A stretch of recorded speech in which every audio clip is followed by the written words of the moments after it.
ফুলকো লুচি, রুটি বা পরোটার সাথে যদি এই রকম মাখা মাখা কিমার সাথে চানার এই রান্নাটা হয় তাহলে কেমন হয়। আসসালামু আলাইকুম বন্ধুরা, সবাই কেমন আছেন? আমিও খুব ভালো আছি। ব্লগিং উইথ মেহরোজে একবার সকলকে স্বাগত জানাই। আজকে আমি বানাতে চলেছি বিফ কিমা দিয়ে ছোলার ডালের একটা মজাদার রেসিপি। তো চলুন দেখে নিই এই রেসিপিটা আমি কিভাবে বানাচ্ছি। তো এখানে আমি নিয়েছি একটা প্রেসার কুকার, গ্যাস অন করেছি আর এর মধ্যে দিয়ে দেবো সর্ষের তেল। সর্ষের তেলটা আমি ভালো করে গরম করে নেব।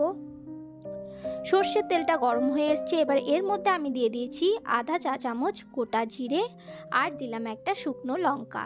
তো এটাকে আমি ভালো করে নাড়িয়ে চাড়িয়ে নিয়ে ভেজে নেওয়ার পর এর মধ্যে দিয়ে দিয়েছি একটা বড় পেঁয়াজকে টুকরো টুকরো করে কেটেছি। তো সেই পেঁয়াজটাকে আমি ভালো করে ভেজে নেব লাল লাল হওয়া পর্যন্ত।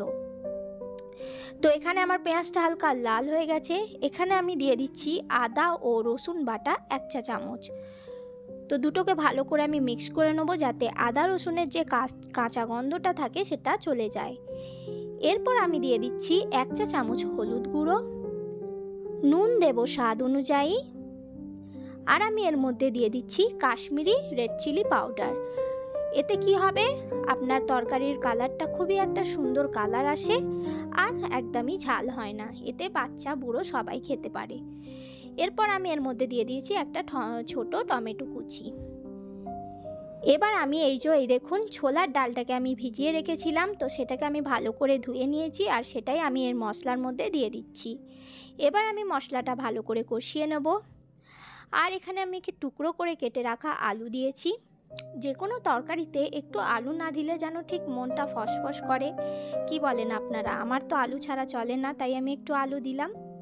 আর এই দেখুন আমার এখানে বিফ কিমা যেটা, এটাকে আমি আগে থেকে সিদ্ধ করে রেখে দিয়েছিলাম। তো সেই বিফ কিমাটা আমি এর মধ্যে দিচ্ছি। এটা কিন্তু আমার বকরিদের বিফ কিমা, যেটা আমি বানিয়ে রেখেছিলাম রেসিপির জন্য। তো আমার এটা সমস্ত মশলাগুলো ভালো করে কষিয়ে নিয়েছি আর এখানে দিয়ে দিচ্ছি আধা চা চামচ এখানে গরম মশলা গুঁড়ো। এটা আমার হোমমেড গরম মশলা গুঁড়ো। তো আমি ভালো করে সমস্ত মশলাকে কষিয়ে নেব। এরপরে আমি এর মধ্যে একটু পরিমাণ জল দিয়ে দিলাম, সামান্য একদম অল্প পরিমাণ।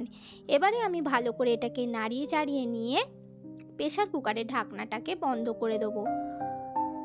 কিন্তু তার আগে আমি এর মধ্যে দেবো একটু জিরে গুঁড়ো। জিরে গুঁড়োটা আমি একদম লাস্টেই অ্যাড করলাম। তা লাস্টে অ্যাড করলে কি হয়, জিরে গুঁড়োর যে ফ্লেভারটা সেটা মানে লাস্ট অবধি মানে খাওয়া পর্যন্ত থেকে যায়। তো এবার আমি এর থেকে 3 থেকে 4টে সিটি দিয়ে দিচ্ছি। আর এই দেখুন আমার কিমা চানা রেসিপি তৈরি। তো আজকের এই রেসিপিটা কেমন লাগলো জানাবেন।